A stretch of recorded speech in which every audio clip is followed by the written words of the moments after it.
नमस्कार, आदाब। हमारे डिजिटल प्लेटफॉर्म में आपका स्वागत है। आपके साथ मैं हूं चंद्रप्रभा शर्मा। 2008 के मालेगांव ब्लास्ट केस में एक सनसनीखेज खुलासा हुआ है, जिसने न सिर्फ पुराने जख्मों को कुरेदा है बल्कि सियासी जंग को भी नया रंग दे दिया है। महाराष्ट्र एटीएस के पूर्व अधिकारी महबूब मुजावर ने न्यूज 18 से खास बातचीत में एक चौंकाने वाला दावा किया है। उनका कहना है कि उन्हें आरएसएस प्रमुख मोहन भागवत को गिरफ्तार करने का हुक्म दिया गया था, उन पर दबाव बनाया गया था ताकि भगवा आतंकवाद की थ्योरी को हवा दी जा सके। मुजावर ने यह बताया है कि यह दबाव उस वक्त की कांग्रेस सरकार की ओर से था, लेकिन उन्होंने इस आदेश को ठुकरा दिया, जिसकी कीमत उन्हें अपनी 40 साल की नौकरी गंवाकर चुकानी पड़ी। इस खुलासे ने बीजेपी और कांग्रेस के बीच तीखी जो तकरार है उसे जन्म दे दिया है, जहां बीजेपी से सियासी साजिश करार दे रही है। आखिर क्या है ये भगवा आतंकवाद की थ्योरी और ये खुलासा सियासत को किस मोड़ पर ले जाएगा? आइए इस खास रिपोर्ट में जानते हैं इस मामले की पूरी हकीकत और इसके पीछे की सियासी हलचल, और देखते हैं आखिर ये मसला क्या है। देखिए ये खास रिपोर्ट।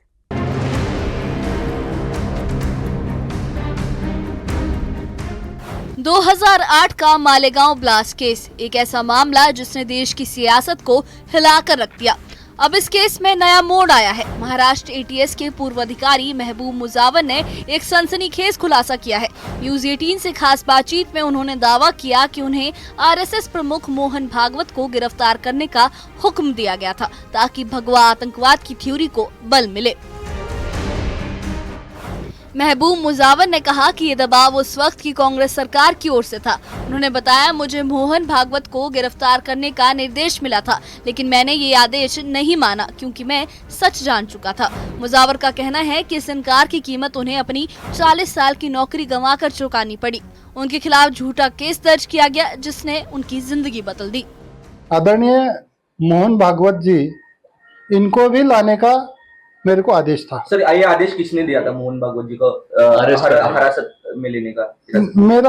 मेरे जो इंचार्ज थे मोहन भागवत के बारे में या मेरे तपास के बारे में, वो परमवीर सिंह और उससे भी हायर अथॉरिटी जो थे उनका आदेश था, और उनके आदेश के मुताबिक मेरे को महाराष्ट्र में से 10 कर्मचारी मेरे मदद के लिए दिए गए थे।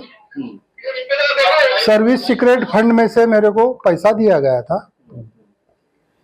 एटीएस के तरफ से ऑफिशियल मेरे को रिवॉल्वर दिया गया था, और जो भी जाने आने के लिए वारंट जो रहते वो भी दिया गया था। इस तपास के अंदर मैं इंदौर, अजमेर, नागपुर, बेलगांव, गोकाक वगैरह ठिकान जाके मैंने तपास किया। ये तपास करते वक्त उन्होंने जो आदेश दिया था मोहन भागवत जी के बारे में, वरिष्ठ अधिकारी थे वो मोहन, तुम्हारे परमवीर सिंह के अलावा और वरिष्ठ अधिकारी थे। उनका कहना ऐसा था कि पहले जाके मोहन भागवत को मिलके क्या तो उनका डिस्कशन हुआ है, अब तुम जाके उनको उठा के लाओ। इस खुलासे ने सियासी हलकों में हंगामा मचा दिया है। बीजेपी ने इसे लेकर कांग्रेस पर तीखा हमला बोला है। बीजेपी नेता प्रदीप भंडारी ने सोशल मीडिया पर लिखा कि सोनिया गांधी की सरकार ने एटीएस अधिकारी को मोहन भागवत को फंसाने का आदेश दिया था। कांग्रेस ने हिंदुओं को आतंकवादी साबित करने के लिए साजिश रची। सोनिया और राहुल गांधी को हिंदुओं से माफी मांगनी चाहिए। बीजेपी विधायक राम कदम ने भी कांग्रेस को कटघरे में खड़ा किया। उन्होंने कहा, कांग्रेस को इस साजिश पर देश की जनता को जवाब देना होगा। दूसरी ओर मालेगांव केस में बरी हुए लोगों ने भी दावा किया है कि उन पर हिंदू आतंकवाद का ठप्पा लगाने के लिए दबाव बनाया गया था।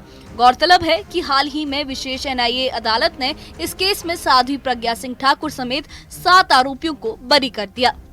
मालेगांव के बम कांड मामले में उस समय जांच करने वाले एटीएस अफसर ने खुलकर के कहा है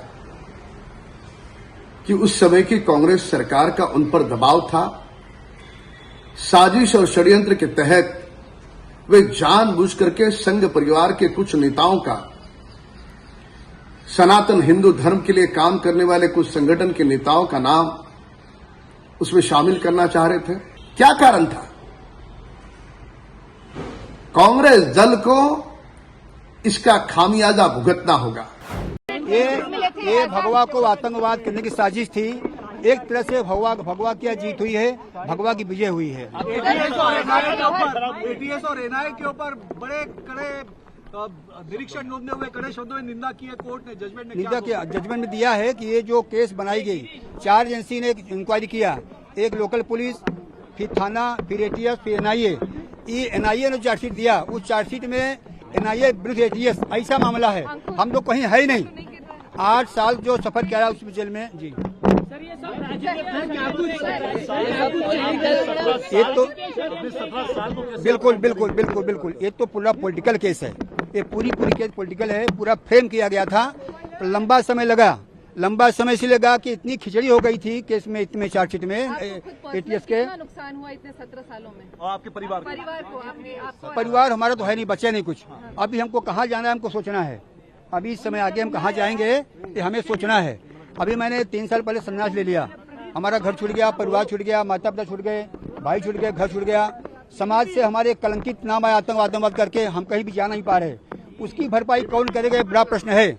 मैं फिर बोलता हूँ, ये फैसला है, न्याय नहीं है, ये न्याय नहीं है। जब तक जो दोषी है इसके, जो इन्होंने केस को फ्रेम किया है, जब तक वो कन्फर्म नहीं आएंगे तब तक न्याय नहीं माना जाएगा। महाराष्ट्र एटीएस नहीं, इसमें कोई एक व्यक्ति थोड़ी है। लेकिन क्या आप इसके बारे में कोई कंपनसेशन या कुछ आप इससे मांगेंगे? अभी तो मांगे हम कोर्ट जाएंगे। अभी तो अदालत बिल्कुल जाएंगे। अभी तो लड़ाई आगे बाकी है, हाई कोर्ट है, सुप्रीम कोर्ट है, देखते हैं अभी कितना समय लगता है। अब लड़ने का मकसद है, लड़ेंगे, लेकिन जब तक इसका असली दोषी पकड़ा नहीं जाता है, कठिन नहीं जाता है। हमारे घर में जो बम प्लांट किया एटीएस ने किया, ऐसा एनआईए ने स्पष्ट लिखा है, ATS page number 40 para number 3 लिखा हुआ है। आज कोर्ट ने सिद्ध कर दिया अपने फैसले में कि वो साजिश हुई थी।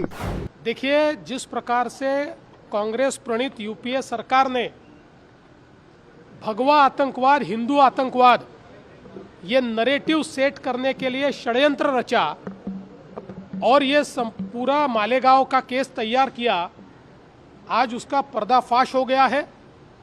कोर्ट ने सबूतों के आधार पर ये कितना खोखला था, ये कैसा षड्यंत्र था, ये किस प्रकार से रचा गया था, ये सारी चीज़ें सामने लाई हुई है।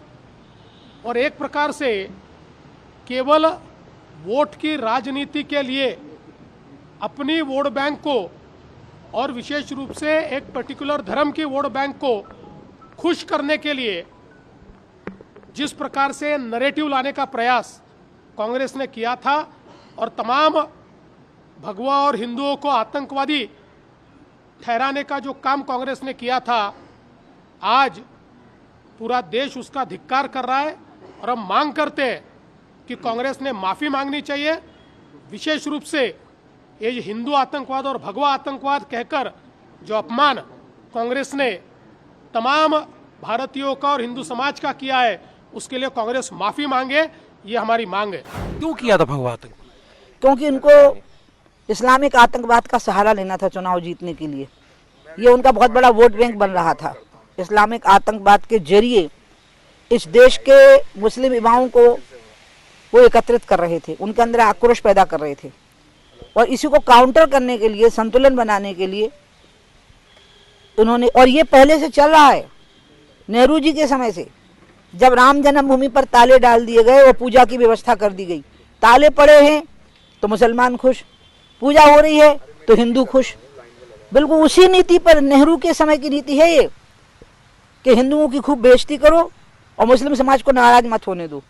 उसी के अंतर्गत हिंदू नेताओं को प्रताड़ित करो, क्योंकि इस्लामिक आतंकवाद शब्द आने लगा है, तो उसको काउंटर करने के लिए, इस्लामिक आतंकवादियों को खुश करने के लिए, उनके माध्यम से जुड़े हुए वोट बैंक को खुश करने के लिए भगवा आतंकवाद शब्द की रचना हुई। मालेगांव ब्लास्ट केस का ये नया खुलासा सवाल उठाता है कि क्या सियासी फायदे के लिए जांच को गलत दिशा दी गई थी। पूर्व एटीएस अधिकारी के दावे और बीजेपी के आरोपों ने कांग्रेस को मुश्किल में डाल दिया है। अब जरूरत है कि इस मामले की गहराई से जांच हो ताकि सच सामने आए। Bureau report, news 18।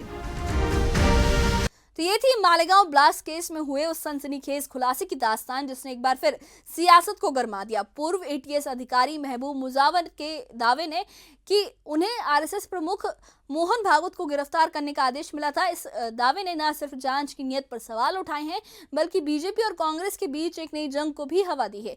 बीजेपी ने इसे कांग्रेस की साजिश करार देते हुए माफी की मांग की है, तो वहीं हाल ही में एनआईए कोर्ट द्वारा साध्वी प्रज्ञा सिंह ठाकुर समेत 7 आरोपियों को बरी किए जाने से इस मामले बरी किया गया है और अब इस खुलासे ने एक बड़ा सवाल खड़ा कर दिया है। क्या सियासी फायदे के लिए जांच को गलत दिशा में मोड़ा गया है?